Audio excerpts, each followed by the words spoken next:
ओम शांति। मैं जानती हूँ कि ये गलत आदत है, गलत काम है। मैं भगवान का बनकर ज्ञान योग करते हुए, मेडिटेशन करते हुए, सब कुछ करते हुए भी फिर भी मेरे अंदर जो गलत आदतें हैं, उनको नहीं छोड़ पा रही हूँ।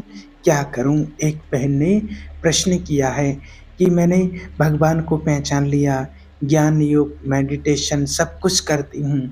उसके बाद भी मुझे पता है कि मेरी कुछ गलतियाँ हैं, गलत आदतें हैं, उनको नहीं सुधार पाती हूँ, उनको कैसे छोड़ूँ? ये तो बहुत लोगों का रहता है, कई लोग जानते भी हैं कि गलत है और ये नहीं करना चाहिए और फिर भी लोग कर लेते हैं। तो क्यों कर लेते हैं? देखिए, उसके लिए सबसे पहली बात है कि गलत को हम गलत मान लें तो वो छूट जाएगा। हम गलत को गलत नहीं मानते हैं, ऊपर से तो गलत कहते हैं लेकिन अंदर से उसमें सुख बुद्धि होती है। कोई भी हम जब असत आचरण करते हैं, वो तब होता है जब उसमें सुख बुद्धि होती है। सुख बुद्धि के लोभ से ही हम गलत आचरण करते हैं। हमको पता है कि ये करने से गलत होगा, ये अच्छा नहीं है, लेकिन अंदर से कुछ ना कुछ सूक्ष्म रूप से रहता है, अंदर से थोड़ी खुशी कि नहीं, हाँ इतना तो चलेगा, इतना तो होता है। मान लीजिए किसी का धन छीनना या किसी के प्रति गलत विचार करना, चोरी, हिंसा, जो भी हम अधर्म आचरण, अत्याचार या गलत खान पान करते हैं, तो उसमें जो आंतरिक वृत्ति होती है वो सुख की होती है। अगर हमसे कोई भी गलत आचरण, गलत काम होता है, तो उसमें हमारी सुख बुद्धि होती है। अगर हम ऐसा करेंगे तो सुख मिलेगा, आनंद आएगा, सुखी हो जाएँगे। और इसी को शिव बाबा कहते हैं कि इसी को सबसे बड़ा अज्ञान कहते हैं। कभी अधर्म के द्वारा किसी को सुख नहीं मिलता है, ये पक्का है। हमें थोड़ा भी, माना थोड़ा-थोड़ा तो उसके लिए माना अनुभूति होगी कि सुख है, जो कुछ भी करते हैं कि इसमें सुख है, लेकिन उसका परिणाम जो आएगा वो भयंकर दुःख के रूप में आएगा और फिर वो असहनीय होता है। तो जब हम गलती को गलती मान लेते हैं, गलत को गलत मान लेते हैं, पाप को पाप मान लेते हैं, अधर्म को अधर्म मान लेते हैं, तो फिर हम उस दुख से निकल पाएँगे। जब हम गलती को गलती ही नहीं मानते हैं, सुखरूप मानते हैं, अधर्म को मानते हैं कि इतना तो चलता है, अधर्म मानते ही नहीं उसको, तो फिर उसको नहीं छोड़ पाएँगे। जब तक हम अपने अंदर से नहीं मानते हैं कि ये गलत है। शिव बाबा ने भी कितना अच्छा क्लियर करके हम बच्चों को समझाया है। परमात्मा कहते हैं कि गलती को गलती मान लो तो सुधर जाओगे। जब तक उसको हम अंदर से स्वीकार नहीं करेंगे कि गलत है और मैं गलती करती हूँ, मैं गलती करता हूँ, तब तक हम उसको सुधार नहीं सकते हैं। जिस प्रकार से देखिए, हम भगवान की श्रीमत पर चलते हैं और हमारा शुद्ध खान पान है, सब कुछ है, और अगर गंदा खान पान कुछ हमारे सामने रख देता है, गंदे खाना पीना कुछ भी रख देते हैं, तो उसमें बिल्कुल भी ना तो हमारे संकल्प चलेंगे और ना ही कुछ क्रिया होगी, क्योंकि हम निषेध हैं। और इसी कोटि में अगर हर आचरण रख लें कि जो निषेध है, इसको तो इतना निषेध मानते हैं कि ये तो गलत है, हम नहीं खा सकते हैं, इसको देख भी नहीं सकते हैं, लेकिन कुछ और चीज़ों में हम ऐसा नहीं मानते हैं। जैसे किसी के पराये शरीर को देखा, भोगों को, उसको हम नहीं मानते हैं, उसको तो सुखद मान लेते हैं अंदर से कि इतना चलेगा, और फिर इसी से गिरते चले जाते हैं। और अगर उसमें भी ऐसा हो जाए कि संकल्प भी ना चले, तो संकल्प नहीं चलेगा तो कोई क्रिया भी नहीं होगी, संकल्प नहीं बनेगा तो क्रिया नहीं होगी। अगर गलती को हम वास्तविक गलती मान लें कि गलत है, वास्तविक गलती हम उसको कब मान सकते हैं? जब हमारी उसमें सूक्ष्म बुद्धि भी सुख की ना हो कि इसमें सुख मिलेगा। तब हम कहते तो हैं कि गलत है, और हम कहते हैं कि नहीं करेंगे और ना करना चाहिए, लेकिन अंदर से कहीं छिपी हुई सुख की भावना है और यही अच्छे अच्छे लोगों को भ्रष्ट कर देती है, अच्छे अच्छे साधकों को भ्रष्ट कर देती है। और इसी का नाम है सुख की आशा। सुख की आशा इसको समझते हैं और इसी आशा रूपी फांसी में हम बंधे हुए रहते हैं, लटके हुए रहते हैं। अब शिव बाबा उसका उपाय बताते हैं कि हमें उसमें आशा नहीं रखनी है जो परमात्मा की श्रीमत के विरुद्ध कार्य है। उसमें चाहे कितना भी सुख हो, लेकिन हमें उसमें आशा नहीं रखनी है जो ईश्वरीय नियम और कायदे के विरुद्ध है। अगर उसकी आशा बनाए रखे हो, अगर किसी के देह को देख करके, देवान में आकर के, किसी के भोग को देख करके, किसी के वैभव को देख करके, और इसी में तो फिसलते रहते हैं।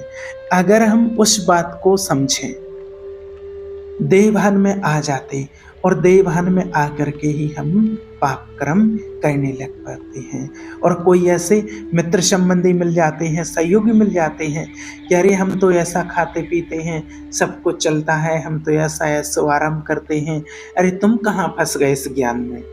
तो अब वो फिर बुद्धि को असत मार्ग की ओर ले जा रहे हैं। और अगर सत मार्ग हमें मिल गया, ईश्वर का मार्ग अगर हमें मिल जाए, सत्य की पहचान मिल जाए और हम समझ पाए कि वास्तव में ये गलत है, ये मुझे नहीं करना चाहिए, अंदर से अगर ये स्वीकार कर लिया तो वास्तव में प्रभु गलती छूट ही जाएगी। जो हमने गलत माना, जिस चीज़ को हमने गलत मान लिया, हमने स्वीकार कर लिया कि गलत है, उसको फिर कभी हमारा होता ही नहीं, वो गलत, पर हमसे वो गलती होती ही नहीं है। जिसको गलत मान लिया फिर वो कभी करते ही नहीं है।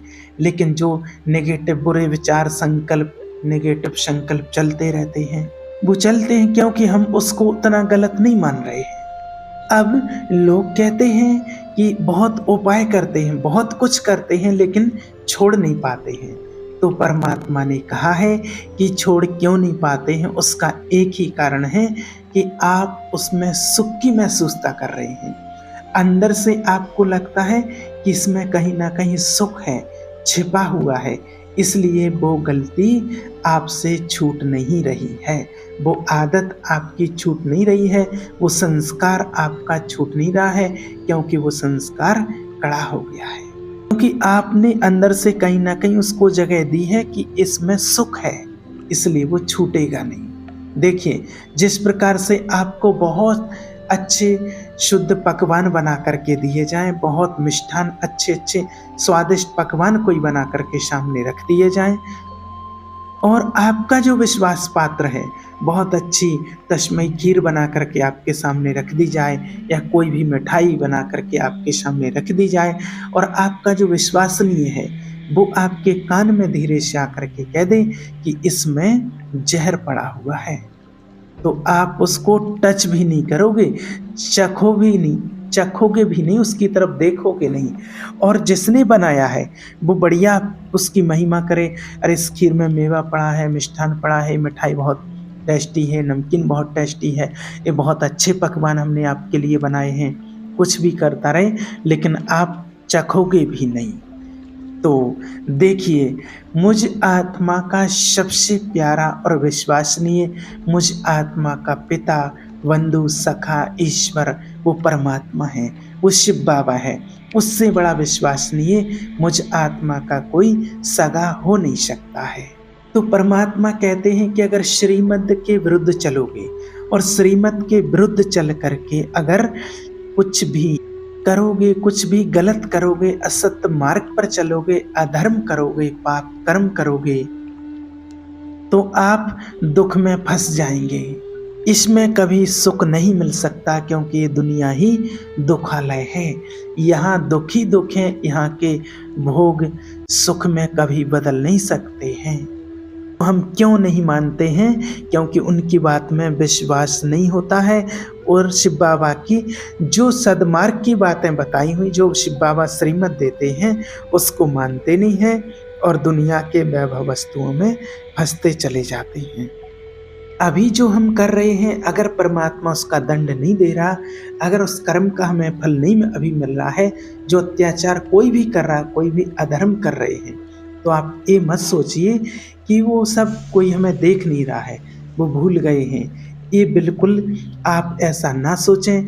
वो कर्म बिल्कुल तैयार हो रहा है, जैसे पहलवान दूध पी करके तैयार होता है, मेहनत करके तैयार होता है, ऐसे ही हमारा वो कर्म है, वो तैयार हो रहा है अंदर ही अंदर। जो हमारी गलत आचरण, गलत आदतें होती हैं, उनको देख देख करके, उनको पा करके, और वो तैयार हो रहा है, हष्ट-पुष्ट हो रहा है, और एक दिन वो ऐसा पटकेगा हमें कि हमारा देह-भान में आकर के और अभिमान में आकर के हम ऐसे कदम उठाते हैं और वो हमारा नाश करा देता है।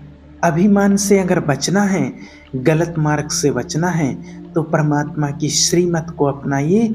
उसकी श्रीमत पर चल करके, उसका चिंतन करके, भगवान का ध्यान करके, मेडिटेशन करके अपने पाप कर्मों का नाश कीजिए। तो कहते जो कि गलती मुझसे छूट नहीं रही, मेरी एक गलत आदत, एक कड़े संस्कार मेरे छूट नहीं रहे हैं। तो बाबा ने तो इतनी सारी युक्तियां बताई हैं, लेकिन हमने ही उसको अच्छा मान लिया है, तो हम फंसते हैं। और जब हम ही फंसते हैं और हमने ही उसको अपनाया है। भगवान ने तो कहा है कि ये दुख है, ये संसार दुखी है, ये दुखालय है, ये विषय सागर है, और हमने अगर उसको सुख मान लिया है, हम उसको सुख मान रहे हैं, हम इसको सुखमय मान रहे हैं, तो यही हमारी गलती है और इसको हमें सुधारना पड़ेगा स्वयं ही। अगर हमने उसको सुख मान लिया है, तो फिर उसको छोड़ नहीं सकते हैं। अगर हमारे संकल्प ही नेगेटिव चलते हैं, बुद्धि सारथी ही अगर विषय विकारों में फंस जाती है, अगर भोगनाओं में ही हम सुख समझने लगे हैं, तो आज नहीं तो कल, कल नहीं तो परसों हमारा किया हुआ कर्म जरूर हमारे सामने आएगा और उसका हमें फल भोगना ही पड़ेगा। आज दुनिया में देखिए, कोई जरा सी भी गलती करता है और कितने सालों के लिए जेल चला जाता है, बंधन में फंस जाते हैं। उसने ही कर्म किया है और वो फंस गया है। इसलिए अब हमें सावधान होकर के चलना है और ऐसी कोई गलती नहीं करना है जिससे हम जीवन भर पश्चाताप करते रहें और हम उस पाप से निकल ना पाएं। हमें अपने मन और इंद्रियों से कोई पाप कर्म नहीं करना है। जो शिव बाबा की श्रीमत मिली हुई है वही देखना है, वही करना है। हमें श्रीमत के विरुद्ध नहीं चलना है। देखिए, 63 जन्मों से तो हम पाप कर्म करते ही आ रहे हैं, क्योंकि हमें सत्य और असत्य का कोई ज्ञान नहीं था, श्रीमत मनमत परमात्मा का कोई ज्ञान नहीं था। अब तो स्वयं परमात्मा ने हमें कर्मों की गहन गति समझाई है और बताई है। अगर अभी भी हम अधर्म करते रहेंगे, पाप करते रहेंगे, तो सुकर्म सब कब करेंगे, अच्छे कर्म पुण्य कर्म कब करेंगे। इसलिए चाहे कोई छोटा भी पाप करते हैं, तो भी ये ना समझें कि ये तो छोटा है, नहीं, वो भी धीरे धीरे बड़ा रूप ले लेता है। इसलिए अब जो परमात्मा ने श्रीमत दी है, अगर कोई गलत आदत है तो उसको आज ही गलत मान करके और अपने अंदर से उसको बिल्कुल निकालने की कोशिश करनी है। नहीं तो हमें बाद में अंत के टाइम पर बहुत पश्चाताप होगा। इसलिए हमें कोई भी ऐसा अधर्म अत्याचार देवभान में आकर के नहीं करना है। अब हमें भगवान मिला है, भगवान का ज्ञान मिला है, तो हमें सद्मार्ग पर चल करके पुण्य कर्म जमा करके और हमें आने वाली दुनिया के राज अधिकारी का पद प्राप्त करना है। ओम शांति।